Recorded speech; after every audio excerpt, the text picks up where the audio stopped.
মিডিয়ার মধ্যেও একই নিউজ ভিন্নভাবে পরিবেশন হচ্ছে। ভোট যখন সুষ্ঠু হবে, নিরপেক্ষ হবে, সেই রেজাল্ট আমরাও মানবো, অন্যদেরকেও মানতে হবে।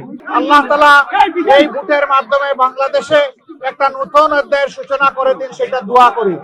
আমি বিশ্বাস করি, শুধু আমি না, বিশেষ করে যুব সমাজ যারা জীবনে একটা ভোটও দিতে পারে নাই, আজকের এই ভোটটার জন্য তারা বড় অপেক্ষায় ছিল।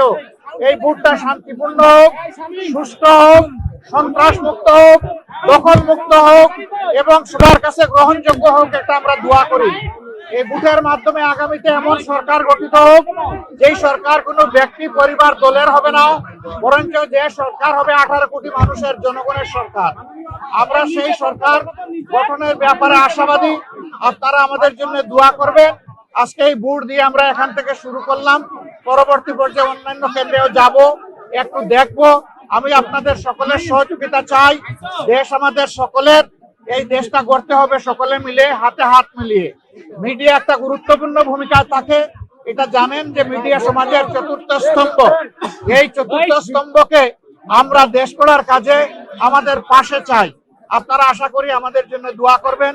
আপনাদের ভালোবাসার আমরা অত্যন্ত আকাঙ্ক্ষী, আমরা আকাঙ্ক্ষা করি আপনাদের ভালোবাসা পাবো এবং আগামী দিনগুলোতে ইনশাআল্লাহ আমরা দেশ গড়ার কাজে হাতে হাত মিলিয়ে, কাঁধে কাঁধ মিলিয়ে একসাথেই আমরা চলবো ইনশাআল্লাহ।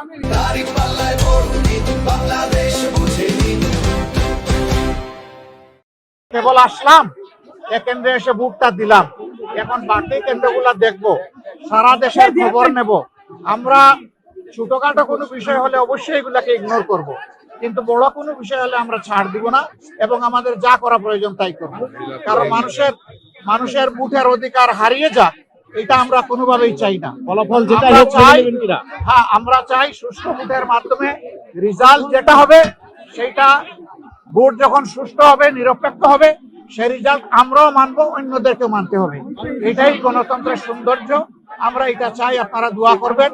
আজকের ভোটের আবারও সাফল্য কামনা করে সারা দেশবাসী প্রত্যেকটা ভোট শান্তিপূর্ণভাবে, নিরাপদে, নিঃশঙ্ক চিত্তে যাতে সবাই দিতে পারে, নারী পুরুষ সবাই মিলে। এই জন্য আমি সকলের প্রতি আহ্বান জানাচ্ছি, সবাই আসুন, যার যার ঘর থেকে বেরিয়ে এসে নিজের অধিকার প্রয়োগ করুন এবং রাষ্ট্র গঠনের আপনি গর্বিত অংশীদার হোক। মিডিয়া এক ধরনের নিউজ সবাই পরিবেশন করে না। মিডিয়ার মধ্যেও একই নিউজ ভিন্নভাবে পরিবেশন হচ্ছে। কেউ যদি অপরাধ করে থাকে, সে আমি হলেও আমি এই অপরাধের বিপক্ষে, কিন্তু অপরাধ নয় সেটাকে আবার জোর করে অপরাধ বানানো, সেটা আরেকটা বড় অপরাধ। তো সেটা আছে, আমাদের এখানে মেল প্র্যাকটিস আছে।